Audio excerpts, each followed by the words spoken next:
Dans cette vidéo, nous allons apprendre à déterminer la racine carrée d'un nombre complexe.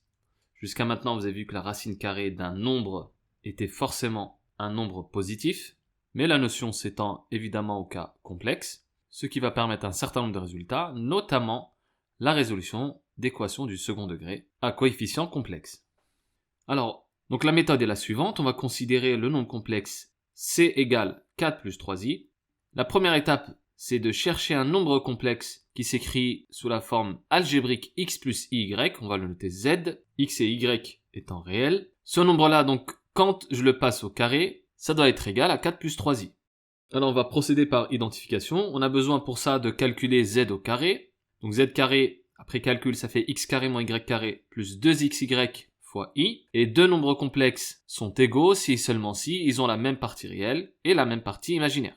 Donc là, en identifiant, on obtient x carré moins y carré égale à 4 et 2xy égale 3. Alors maintenant, d'après l'égalité z carré égale 4 plus 3i, en passant au module des deux côtés, j'obtiens un module de z au carré égale au module de 4 plus 3i. La formule sur le module de z puissance n, c'est module de z le tout à la puissance n. Donc ici, ça fait module de z le tout au carré égale à, donc ici, 4 au carré plus 3 au carré, ça fait racine de 25 qui fait 5. Et enfin, troisième étape, on résout le système suivant. C'est-à-dire que x carré moins y carré égale la partie réelle, c'est-à-dire 4, x carré plus y carré égale 5, ça c'est avec le module, et enfin la dernière condition, 2xy égale à 3, donc ça c'est la partie imaginaire. Alors cette condition-là, la dernière, elle va intervenir à la fin pour le choix des solutions que l'on trouve. Donc ce système est équivalent à celui-là.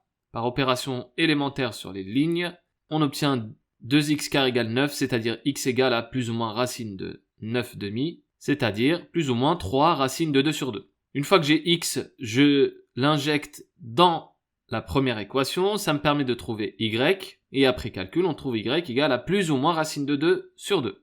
Donc là, on obtient 4 choix possibles de couple solution, vu que j'ai plus ou moins 3 racines de 2 sur 2 et plus ou moins racine de 2 sur 2, et c'est là que va intervenir la troisième condition, qui nous donne en fait le signe de x et de y, puisque 2xy égale 3, ça veut dire que x et y ont le même signe. Si x est positif, y le sera également, ou si x est négatif, y le sera également.